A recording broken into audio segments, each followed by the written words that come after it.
America registered for today's webinar, and we're delighted to have you all with us. I'm going to review a bit of housekeeping, provide a few reminders about this webinar series, and then introduce our topic and speakers for today. If you're dialed in by phone but you haven't joined us in the webinar room, you can find a link in your reminder email from Allie Walker. Because of the number of webinar participants, we have the phone line muted. If you have a question for our presenters at any time, you can type your question in the public chat window to the right of your screen. They may answer a question during the presentation, but will hold most to the end of the webinar when we have time set aside for moderated Q&A. If you have technical difficulties at any point, you can also note that in the chat window, and our staff member Allie Walker will send you a private chat to help you get sorted out. The private chat shows up as a new tab to the right of the public chat window in the top right corner of your screen. And that corner of your screen will flash red once the private chat has been initiated by Allie. After each webinar, we email everyone registered a link to a full recording of the webinar. I'm hearing probably either Steve or Ina. I'm hearing my voice echoed back, so if you could go on mute for just a moment. So after each webinar, we'll email everyone registered a link to a full recording of the webinar along with the presentation slides and a copy of the questions from the chat window. Today's presenters have also agreed to share a host of additional files that demonstrate what it took to create Invest Local Ohio. There's all sorts of good stuff coming your way. So watch for all these materials in an email from Allie Walker over the next few days. So this series launched in 2011, and we're delighted to continue it throughout 2012 and now into 2013. Our Community Capital webinars are held the second Tuesday of every month at this time, 10 a.m. Pacific. The series is co-hosted by RSF Social Finance with advising from a wonderful group of community capital pioneers listed on our series website, and with underwriting support from RSF, Portfolio 21 Investments, Main Street Resources, and the Solidago Foundation. So these webinars are explicitly focused on tools you can take home and try out right away. So each month we feature a case study with a community capital innovator, someone who has developed and piloted a working model for connecting local people's investments in businesses and farms to local needs using local resources. The innovators present their model, and we allow time for dialogue and questions. And as many of you already do, we suggest you treat these calls as an opportunity to bring together a group of business owners, entrepreneurs, lenders, philanthropists, investors, anyone in your community who might be interested in the topic. After listening to the webinar, you might spend an hour discussing with the group the applicability and relevancy to your community. We encourage roundtables like this so you don't have to pay extra per attendee on the same webinar line. Next month, we'll be featuring Slow Money Northern California and their model for entrepreneur showcases, which have become increasingly popular as a mechanism for driving community capital investments. Typically, 8 to 10 enterprises will present their projects, and in this informal setting, new relationships are formed that can lead to further conversations about funding and other business support. So we'll hear how a number of food businesses, in the case of Slow Money Northern California, have met their investors through showcases, and we'll hear how to put on a successful showcase for entrepreneurs in any sector in your community. So full details about our series, including topics for upcoming webinars and a link to registration, are at our website, bealocalist.org. In the next few days, we'll have registration live for our January through March webinars, and a reminder that if you purchase any 3 BALLE webinars at a time, you get a 20% discount. So today we're going to be exploring Invest Local Ohio, which is a revolving loan fund in Columbus, Ohio, and that works throughout a number of areas in the state, that's open to unaccredited investors, and that provides loans to small businesses, particularly businesses that may lack access to capital and small business development services through other means. So we're going to hear from Steve Fireman and Ina Kenny from the Economic and Community Development Institute, which is a community development financial institution, or CDFI, in Ohio, who has pioneered the Invest Local Ohio Fund. Steve is General Counsel and President, and Ina is Founder and CEO. So with that, Steve, I'm going to turn it over to you to do an introduction.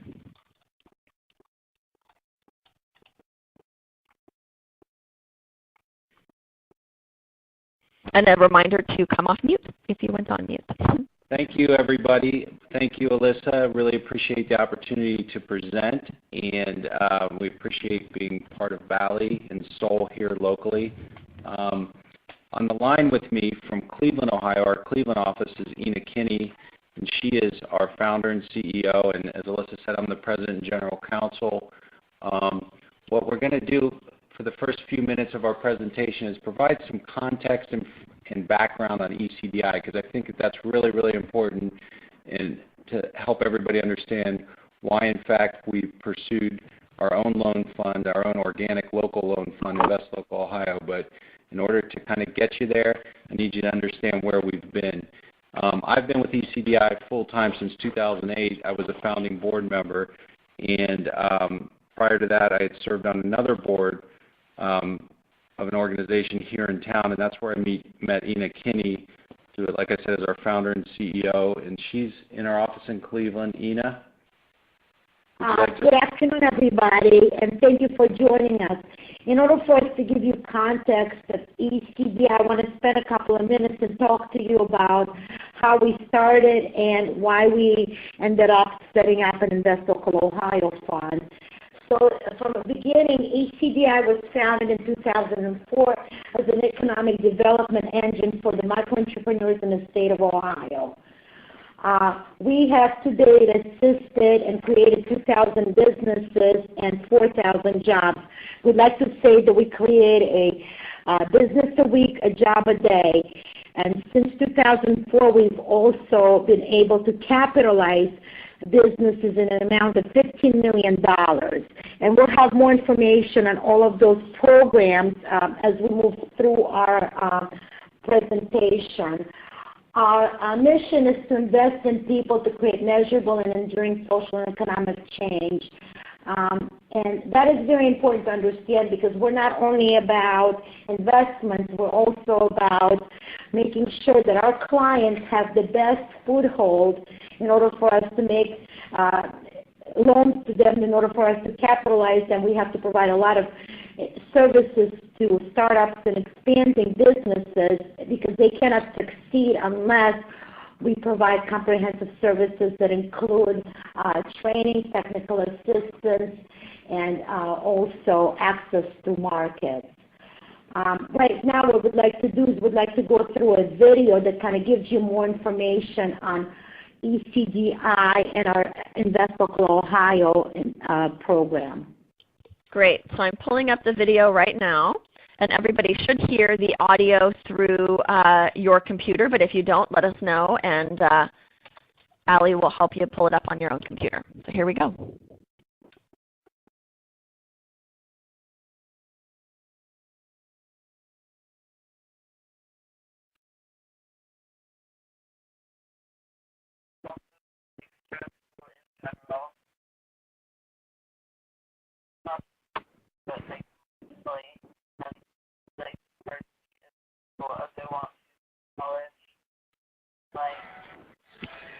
Ina and Steve, I'd go on mute just so the rest of us can hear a little more easily, and then we'll bring you back off mute.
All right, so hopefully most of you had audio there. I know at least one person didn't. If for whatever reason you couldn't hear the audio but you saw the lovely visuals, you've got the link there in the chat window so you can watch that quick video on your own time. And then Ina, as we pick back up with the presentation, we had one person that was having trouble hearing you on speakerphone. If you could come onto the handset and you guys can continue back along and take it away. Is this better? Can everybody hear me? Sounds good. All right, so we're going to go into our next slide, which talks about components of ECDI's programming. So if you could put that on there, it's the classes include slide. I'm unable to forward the slide right now. No, I can. Slide. No, I'm stuck on the PowerPoint.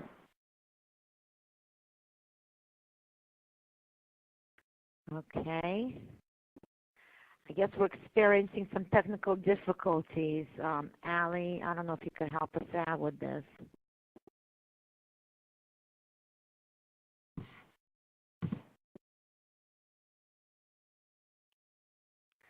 Or you can just, I would just start going forward right now. Oh, but nobody could see the slides. I can hear you, just move forward with the presentation. Okay, all right, well thank you. I'm sorry about the difficulties, everybody. Hopefully we'll get this solved in a minute. ECDI, as I mentioned, in order for us to make sure that our clients have the most success, we help them through a lot of programs within the startup and expansion phase of their businesses. So thank you so much. Okay, here we go. The components of ECDI programming include a full-on assessment. Anytime a new business owner or an existing business owner comes into ECDI, we do a full assessment of their skill sets to figure out what they know or what they are seeking to know. Some of them, again, are startup businesses. Some of them are existing businesses. Then we put all of our clients through a training. Then we have access to capital programs, technical assistance, incubation programming, and other wraparound services such as our food for our home repair, celebrate local, and health insurance for entrepreneurs. Next slide, please. So right now we're going to talk about our small business training. It's very critical to understand that unlike bank or financial institutions, the success of ECDI has been predominantly focused on the wraparound services that we do provide to startup and expansion businesses. In that sense, we provide a lot of training. We probably train 1,000 clients per year. We start with fundamentals, financial literacy. I believe financial literacy is important for a startup business or an expanding business because in order for you to really understand the financials of your business, you have to understand the financials of your own personal situation.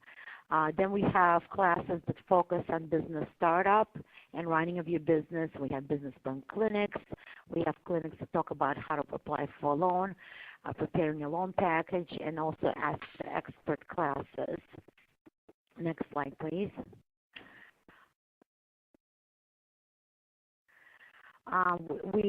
Once the training is completed, then we put businesses into accessing of capital. It's very important to understand that businesses can have a business plan, they can go through training, but unless they have access to capital, oftentimes they're not able to move forward. Unlike banks, who don't necessarily capitalize the type of businesses that we work with, this is where ECDI comes in. And we knew early on when we started that business capitalization had to be part of our one-stop strategy. So there's two products that we offer through business capitalization. One of them is called an individual development account, which is a match savings account. In essence, it's a tool to help low-income individuals start a business, purchase a home, or go to college. And in ECDI's situation, we focus a lot of our resources on that startup business who needs capital to start. Not every single business needs a loan, so we put them through an individual development account program where they save money. So a client could save $1,000 and then we'll match them with usually 2 to 1, so they'll have $3,000 to start up a business. Some of you might ask, well, you know, how many businesses get started on $3,000? And I'll tell you, many can, especially when you're talking about income patching strategies for people who have a job and are trying to start up a small business that is usually home-based. We have a lot of clients that have home-based businesses such as a home-based daycare business, or somebody that sells products from their from the food carts and food trucks. So a lot of our businesses are, again, in three different markets as far as home-based businesses go, which are food, retail, and home daycare businesses. Those are businesses that don't require a lot of capitalization.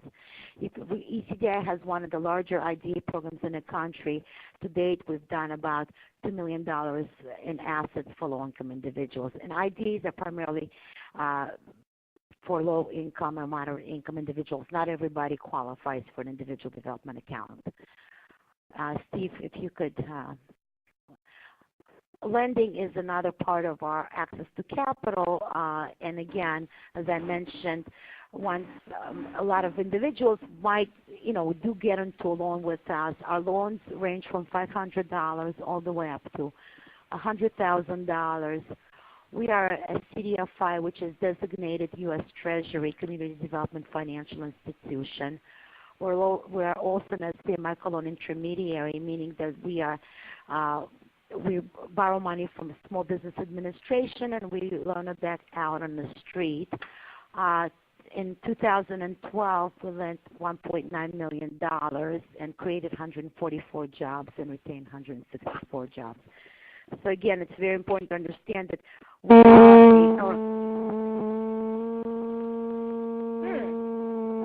Hello?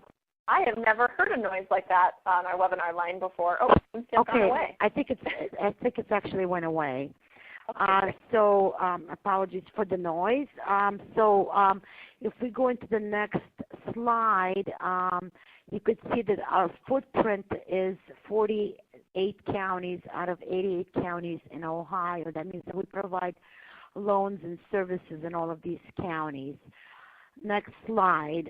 Since 2004, ECDI has lent $15 million in principal. Our average loan is $22,000, which is not a lot, but again, it tells you that many businesses don't need to have a lot of capital to get started. And you could see our portfolio is made up of a lot of minorities and low-income individual women and immigrants to the United States.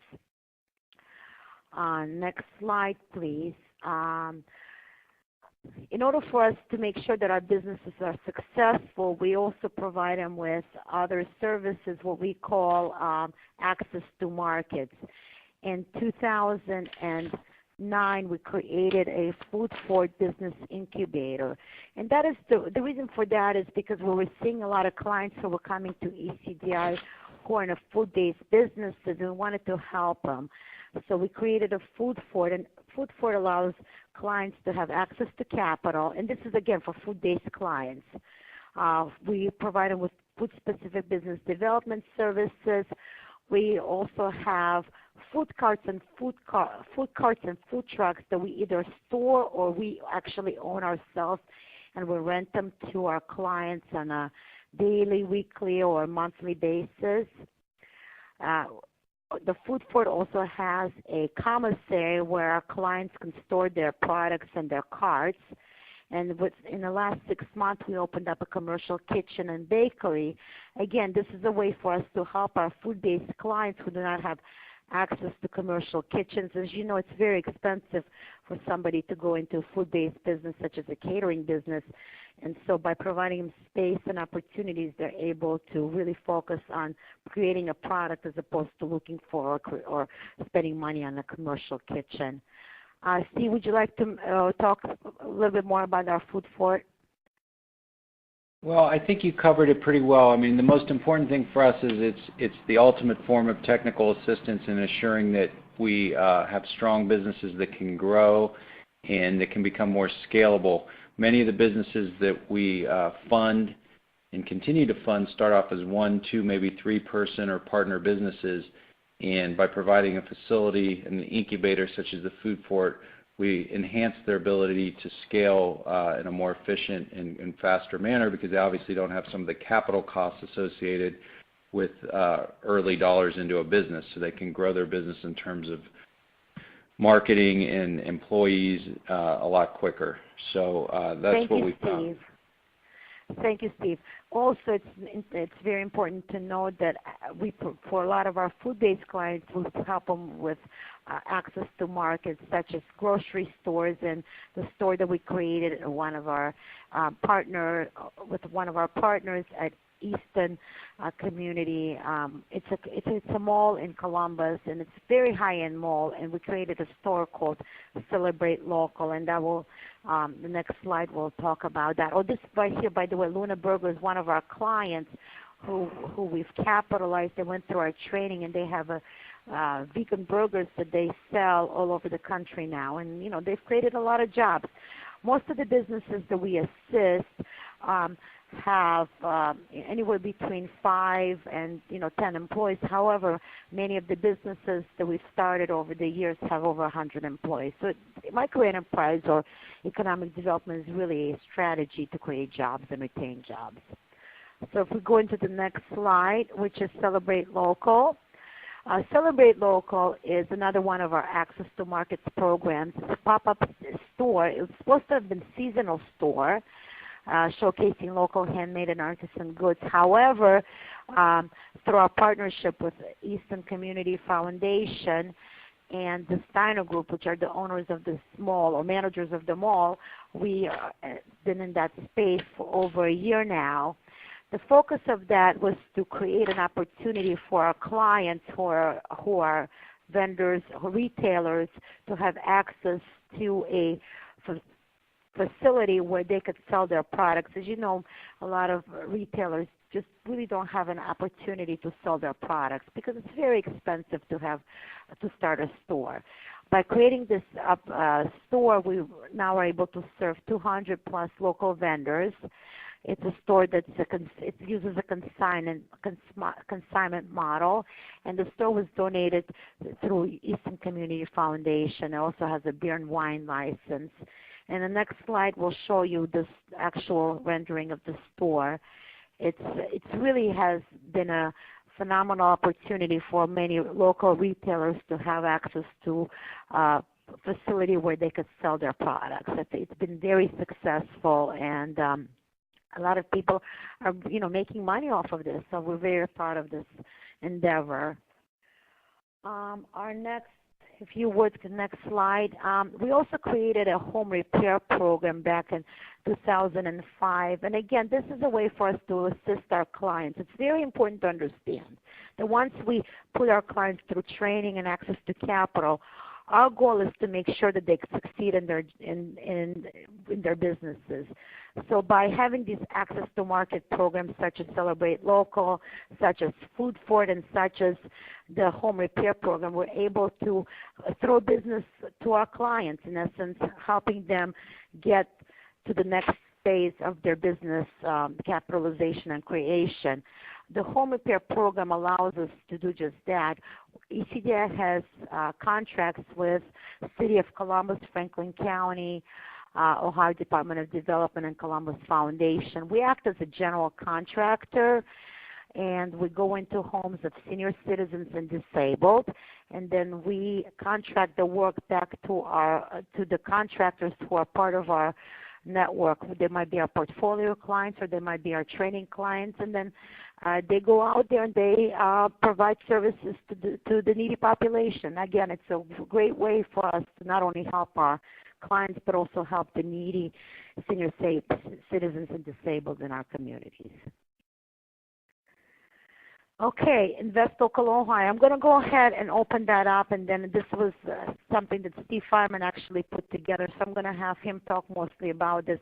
But the reason why we created Invest Local Ohio Fund is about 2 years ago, ECDI found ourselves in a very precarious position. As you know, we loan money, and we found ourselves that we were about 95% deployed, meaning that majority of our loan funds were spent. So we had to come up with a model or a way for us to continue lending and going to different markets.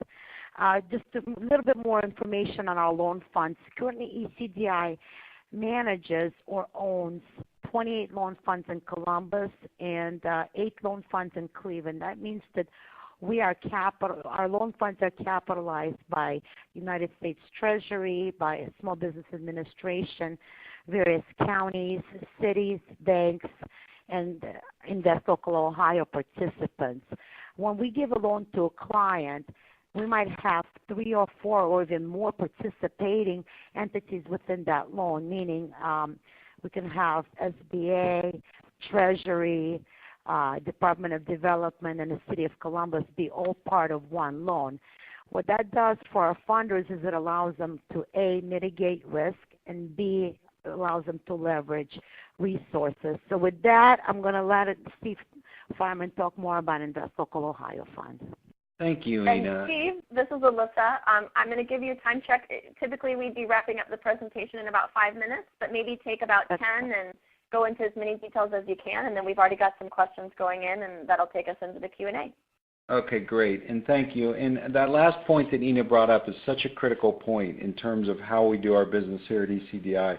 I mean, we have all the encompassing technical assistance and incubation strategies, but as far as our lending is concerned, one of the keys to our success in raising funds over the years and being able to continue and sustain ourselves is our ability to leverage funds on every single loan. As a matter of fact, today I was sitting with our loan review committee and reiterating this point to them that any given loan that they approve that ultimately we fund is going to have 3 to 5 different separate funding sources. And Invest Local Ohio might be one of those funding sources. But like Ina said, 2 years ago we found ourselves in a situation where, due to the tightening lending standards from the banks to small businesses, as well as the recession and people just not being able to use conventional sources of capital, such as home equity loans or friends and family or other types of investments in order to start their businesses or expand their businesses, the demand on our resources, became great. So we started to strategize on other methods to keep up with the demand. And one of those that appeared after kind of looking at different models across the country, I'd like to credit the folks of the New Hampshire Loan Fund who created a model or helped set up this model originally many, many years ago, although New Hampshire is quite different than Ohio because there's no state securities laws there. But so one of the models, we kind of ended up in our minds with this concept of how can we engage the community more so than we have in the past to help us become part of our lending, care more about the businesses, really invest not only their time but their resources to help us leverage our resources so that we can fund more businesses. And that was kind of the genesis of Invest Local Ohio. So once we had the idea that we wanted to reach out and do more than just ask people for money from a donative point of view, we said, let's create an investment vehicle. And so I did some research, being the lawyer that I am, and quickly found out that in the state of Ohio, needs to be a registered security, and we would have to do a securities filing. So I was a little disappointed by that because, as I said, my friends in New Hampshire had me all excited about a manner to do this, which I thought there's never any shortcuts when something's worthwhile. So long story short, we had to do a securities filing with the state of Ohio, and that's under Ohio Revised Code 1707.6, subsection A. Not that that matters for the purpose of this conversation. And so that was kind of a painstaking, somewhat expensive process. But the whole idea there is we're trying to lower the bar to enable many, many other people invest in our loan funds and kind of invest in their future because they would be investing in businesses in Central Ohio.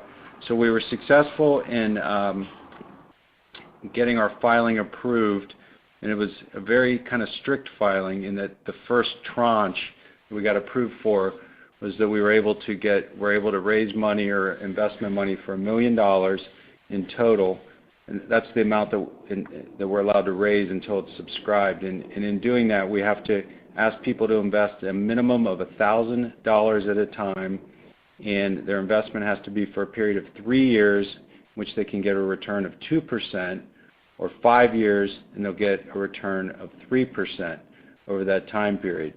And for that, we promise each and every investor a couple things. We promise them that every dollar that they invest will be leveraged with at least 2 other dollars, most of the time 3 or 4 other dollars. We also promise them that every single dollar they invest will be used for money to lend to businesses in Central Ohio and now throughout Ohio, now that we've moved up to Cleveland. But so none of the dollars that they invest will be used for administrative purposes, and legally they cannot be. And the final thing is that we promise them is obviously that we're going to pay them back, and we're going to pay them back on their return, and hopefully people will roll over their investment. Since that time, one of the incredible things about our early success in the last couple of years with Invest Local Ohio is success begets other success. And when other funders from around the state and around the country see that your local community is investing in your CDFI, then they follow suit. So while Ina spoke about a time a couple years ago when we were in a precarious position, since that time we've been able, one of the nice indirect impacts of the loan fund, Invest Local Ohio, is we've been able to attract other sources of investment, both foundation, governmental, and individual. And in fact, since then, if I may, I mean, and again, that time was, I think Steve made a good point to say, because during the inflation, banks were not lending and we were putting a lot of money on the street. However, right now we have, like I said, 28 loan funds in Columbus, 8 in Cleveland. In fact, we're probably bringing in a new loan fund almost every month into our into ECDI. And I saw there's somebody that had a question. If we're moving before we hit questions, I wanted to say one more thing, if it's possible, and that is that I am privileged to be here with one of our earlier investors, Chuck Lind, who's also the founder of Soul here in Central Ohio. And I wanted to just ask him real quickly, since I had him here, from an investor point of view, in your own words, what attracted you to Invest Local Ohio, Chuck?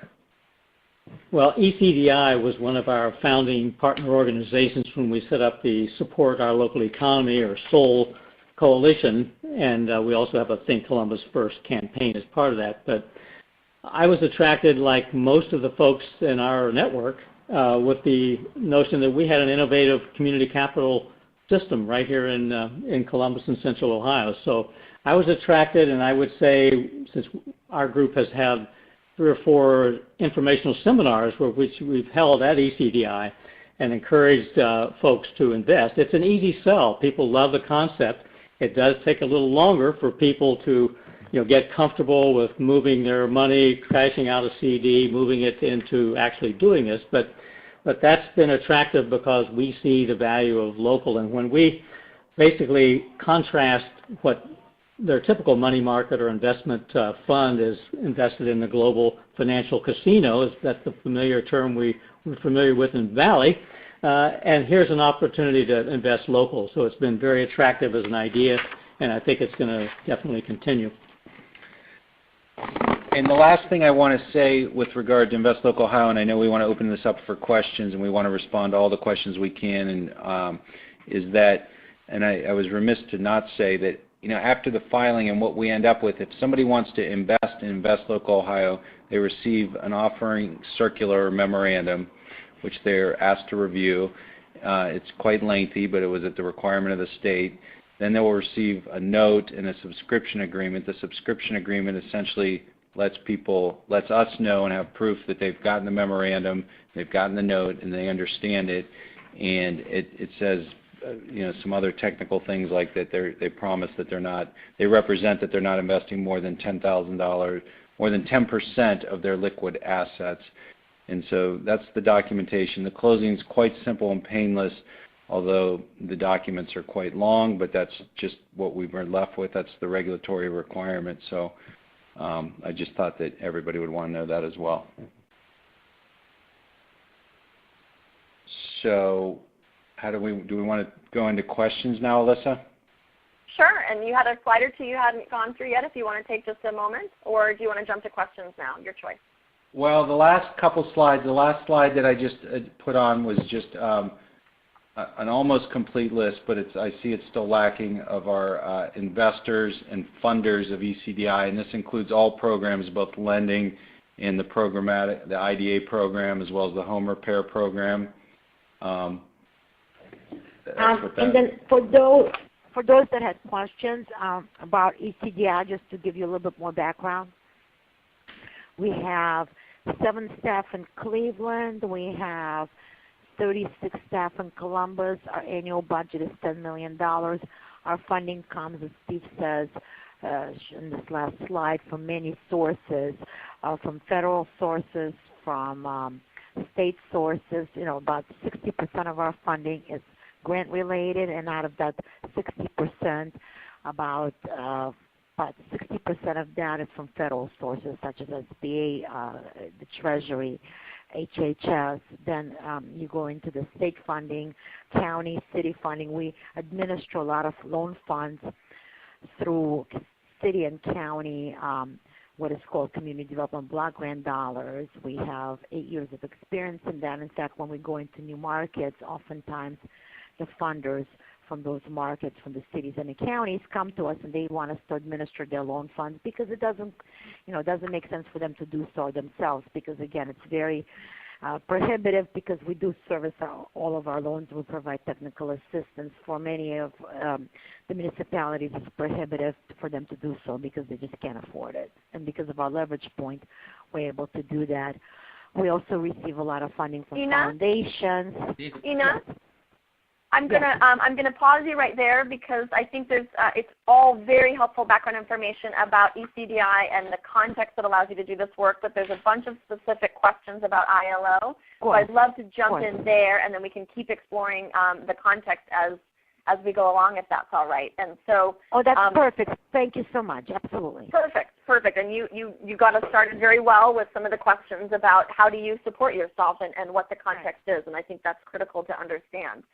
So I'd love to start with, we've got some questions about how this works from the investor perspective, from the folks receiving loans. I'd love to start with this question: who is investing in Invest Local Ohio? Is it largely individuals, or are you also soliciting businesses to partner with you in the program?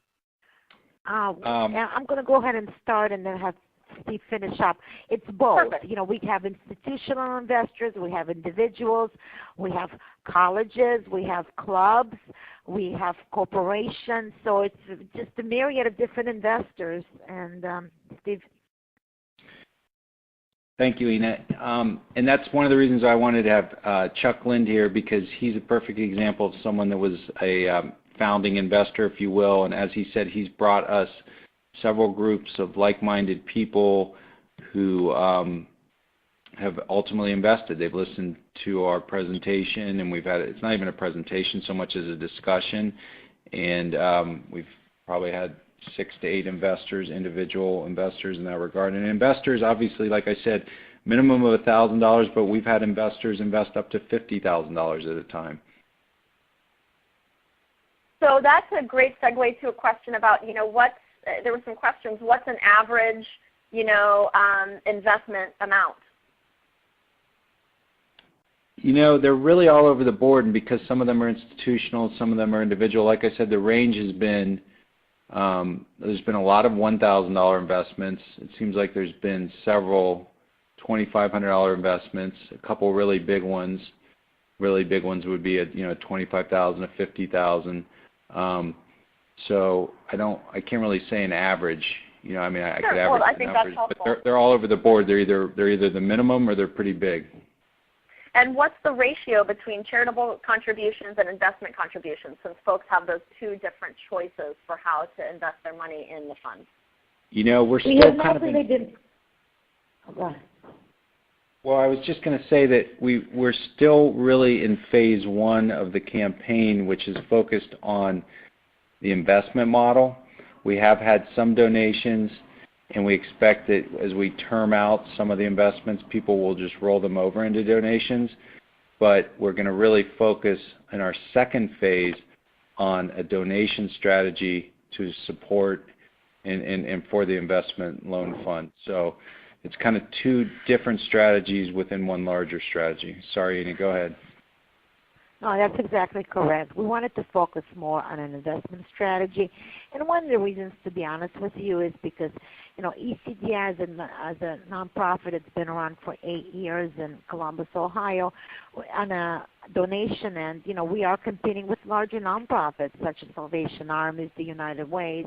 So we wanted to come up with a tool, an investment tool that would allow individuals or corporations to invest in our loan fund, and then through that opportunity to really get to know us, and through that branding process, turn them around into more of a donor base. Great. So we've had somebody say, let's go back and understand just a bit more about the fiscal requirements in terms of replicating this. So there's kind of several questions that have come in on that front. As you were talking about the level of staffing you have in your budget, Ina, a follow-up question is, how does ECDI as a CDFI earn its livelihood? Do you earn it through interest or loans or grant money? How do you support yourself in doing this work? Well, through all of those and plus. I mean, it's, the bigger you get, the more, infrastructure you need. The bigger you get, the more services you provide to clients. The bigger you get, the more money you need to have to operate, because we do have so much direct services. It costs a lot of money to do what we do. It's not easily replicatable. I think we were in the right place at the right time, and I think through hard work and dedication, we've become one of the top CDFIs in our field in the United States, and our field meaning really loans up to $100,000.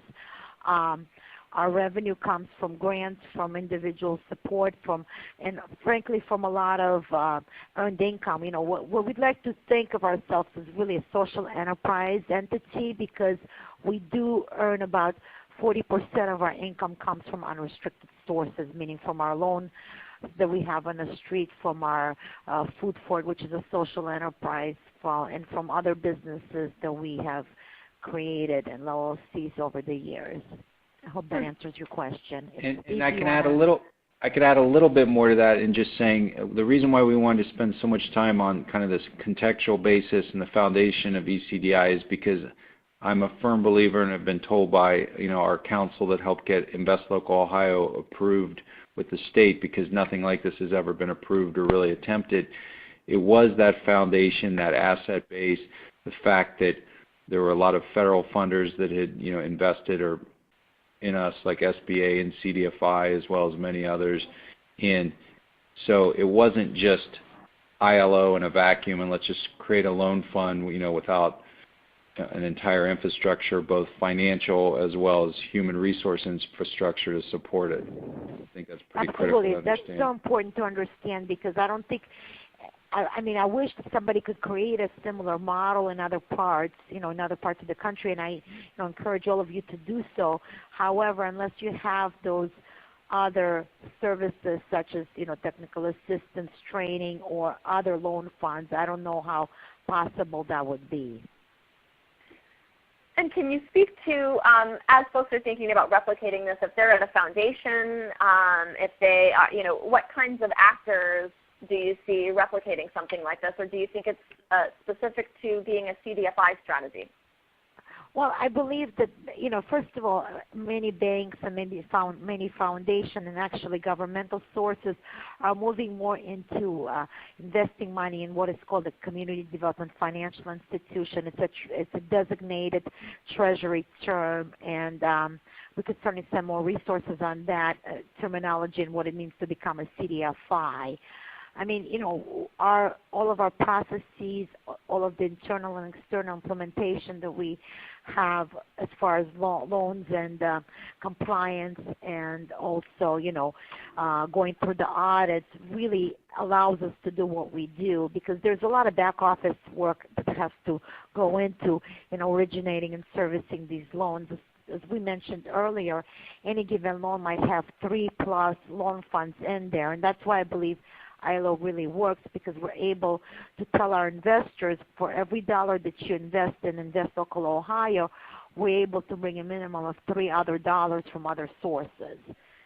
So the leverage point is important. But in order to replicate this type of stuff, I would start looking at other resources within your markets. If there's other CDFIs, then certainly get to know and start working with them, try to figure out what it is that they do. Again, I said earlier, many CDFIs do not really focus on small business lending. They might do more of a commercial footprint, or they might focus more on housing. There's not as many small lending CDFIs in the market. Or just try to find other organizations whose focus is micro enterprise, or whose focus is training. And certainly something that with Steve and I, we have been doing consulting, so we can help individually if others on this call are interested in replicating a similar type of model in their footprints. Thank you. So you mentioned that you raised $1 million to get the fund off of the ground. How did you raise that, and how long did it take? Well, let me correct that. We didn't raise $1 million. The offering is for $1 million. We can raise up to $1 million, and then we have to do another filing. So we have not raised to this point in time. We have not gotten $1 million in investments to this point in time. That's the cap, if you will. And then we have to go back and be assessed by securities and refile. And so how much did you have to raise in order to get started? Well, that goes back to the earlier comment about at that point in time, and Ina, you can help me with this. At that point in time, our annual budget and our asset base was what it was. It was several $1 million. So it was just they were looking at the entire, all of our loan funds at that point in time, SBA, CDFI, ORR. At that time, yeah. I think at that time so they were looking. 2010. So what? I think it was in 2010. I think our asset base was maybe a couple of $1 million. Right now we're over 11 as far as our net assets for the organization. To date, see, we classify our Invest Local Ohio into two parts, really, the secured and there's also the unsecured ones. So Invest Local Ohio is really the unsecured notes, but we also have a lot of secured notes that we had to put in because some of our investors, such as banks require and foundations required more of a secured thing. So if you look at the total Invest Local Ohio from both unsecured and secured notes, you're looking at over $1 million. But from unsecured notes, we're probably at about $500,000 to $600,000. But back to the specific question, there was no specific formula in which the Division of Securities said you raised this much. It was just they looked at our asset. Got it. They did not require it. Go ahead. I said when we went to them to get this filing approved, they did not require for us to have a certain amount of money into Invest Local Ohio in order to get started. What we showed them was our base of funding as well as what we had raised already from other loan funds that we managed or owned. Now, we've had a question about whether there are regulations specific to Ohio that enabled you to do a fund with unaccredited investors. So you've mentioned that a lot of CDFIs are not doing small business lending. I know that to also work with unaccredited investors to loan to small businesses is yet another level of innovation that we're not necessarily seeing in a widespread way. So are the regulations that allowed you to invite unaccredited investors into the fund specific to Ohio, or could that piece also be replicated elsewhere to your knowledge? I'm going to let the attorney handle. Yeah, no, there's nothing. Ours is specific to Ohio, and that's kind of one of those legal caveats that I have to give and say that we're not hanging on a federal exemption. This is specific to Ohio. We're allowed to pursue unaccredited investors directly, and that's another point that I didn't bring up, and I'm sorry that I haven't earlier. This isn't a security that has been underwritten, nor is it a security that we can have marketed for us. We can only directly sell it or present it, if you will. We can't have licensed brokers sell it. It's a direct relationship with somebody in this organization, and the way that we've handled that is really it's only been myself and Ina and a couple, very few other people that have even done so, because the Division of Securities in the state of Ohio has made it very clear to us that they're going to be watching how we advertise and market it in print and how we represent ourselves, because like I said, this is a kind of a situation of first impression. But as far as the unaccredited investor, that's kind of just our own little carve out, and like I said, in the documents, both subscription agreement and memorandum, people are making the representation that whatever they invest is not more than 10% of their liquid net worth. Okay. Thank you. And I pulled up a slide here that I think I can't remember if we spent any time on it, but it goes to a question about typical loan amounts and max loan amounts, and how you've found business startups that you believe will grow meaningfully, and what the due diligence process was like. So let's start with the kind of typical loan amount, the max loan amount. Give us a sense of that. Well, I'll start and then you can jump in, okay? First of all, in terms of growing meaningfully, we look at businesses, in a lot of different ways. We love to have businesses that can create a lot of jobs, but we also understand that we also are very concerned about micro businesses that might employ 1, 2, maybe 3 people. And for us, that's okay. As a matter of fact, it's part of our mission. So in terms of a business really scaling or growing, we want to help them become self-sustaining, but some of our smaller businesses that we might fund with $5,000, $10,000, $15,000, $20,000, it's perfectly okay with us if they stay small and they only employ 1, 2, or 3 people. They might be family members, because that's very common, and it's actually a very high percentage of small businesses. Some of our funding sources require us to keep track of our job creation, job retention, and we do so in great detail. Some of them do not. Some of them are unrestricted, and they don't concern themselves with that. We, as an organization, are concerned with job creation and scalability, because usually with scalability comes sustainability. But so the average loan size where you see $22,000, again, it's kind of all over the place. There's some really, really, really small loans in our portfolio. And the average size of the loan in our portfolio is in fact growing, but that's a historical figure over a lot of years, the $22,000 figure. Ina?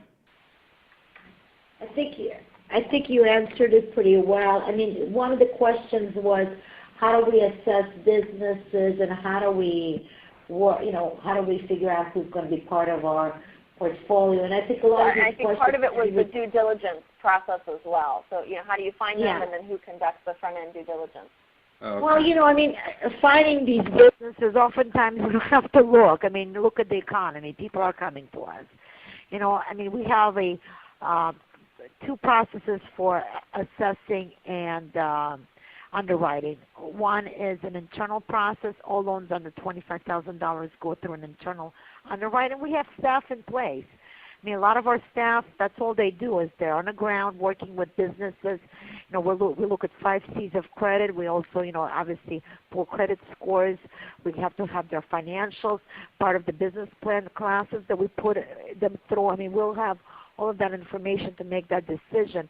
All loans under $25,000 get approved internally, and all loans of $25,000 and above, we have outside loan committees that are made up of bankers, community development individuals, business owners, real estate attorneys and such. We have one in Cleveland, one in Columbus, and once we go into the Toledo and Dayton markets, we'll have individual loan committees within those markets.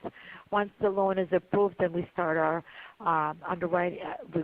We finish up through the underwriting process, and then we fund the loan, and then we work with the clients for the duration of their loan. Many of our clients who are even bankable come back to us for second and third and fourth loans, because they do like to work with an organization that's community-minded, number one, number two, that supports them, and number three, that has, that holistic approach to also assisting them through helping with creation of additional business for our clients.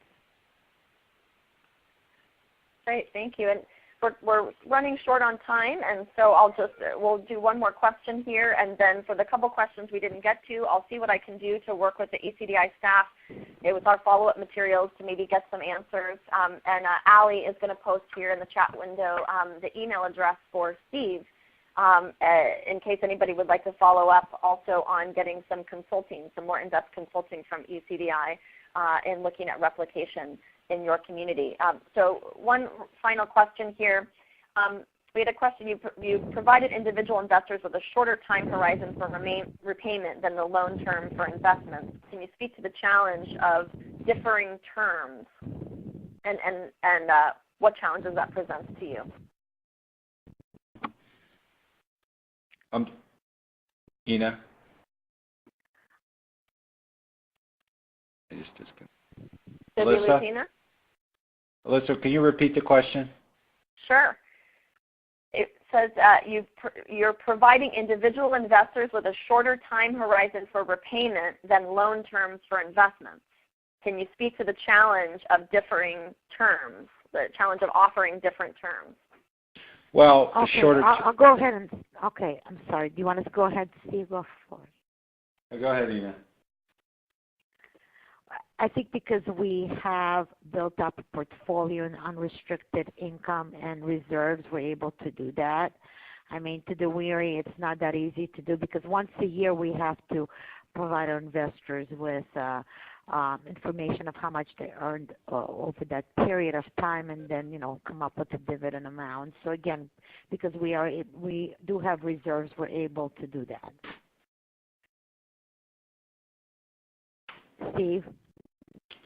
Yeah, I mean, I think you hit it pretty good. I mean, the bottom line is we term things out.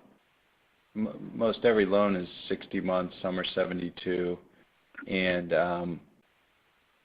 because of the leverage and the other sources, and then the unrestricted and revolving funds we have, that's how we cover it and deal with the timing issues.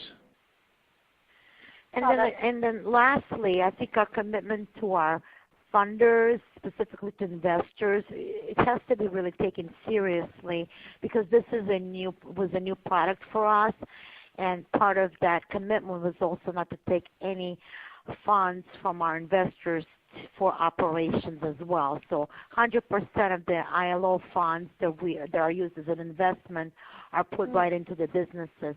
And that was our strategy, honestly, to get this growing and to show to our investors that we are very serious about the mission of the organization and that we're very serious about helping the local businesses. So, we have taken a hit on some of the operational stuff, I'll be honest with you. But we do believe in this, and sometimes, vision over mission, or mission over making money sometimes is critical to success of some of the endeavors that we do get ourselves into. Thank you. That's helpful context. So I think we're out of time. And I just very much appreciate your time, Steve and Ina, and very much appreciate all the excellent questions from our participants. Again, as a reminder, everyone will get a link to the integrated webinar recording, a copy of the slides. There were some funny graphics rendering issues in the slides, but you'll get a native version of the files where you can see everything clean and pretty just as it came from ECDI. You'll get a copy of the questions in the chat window, a reminder of the link to the YouTube video, and to Steve's email address, and then as I mentioned, a host of additional files to help you keep going deeper and understanding the Invest Local Ohio model. So we really appreciate everybody's time, and thank you very much, Steve and Ina. Thank you. Thank you. Thank you, everybody. And feel free to contact Steve if you have any additional questions or if you're trying to think through the way you can use this model in your market. Thank you. Thanks, Ina. We wish you continued success, and we'll keep watching how things go for you guys. Bye, everyone. Bye.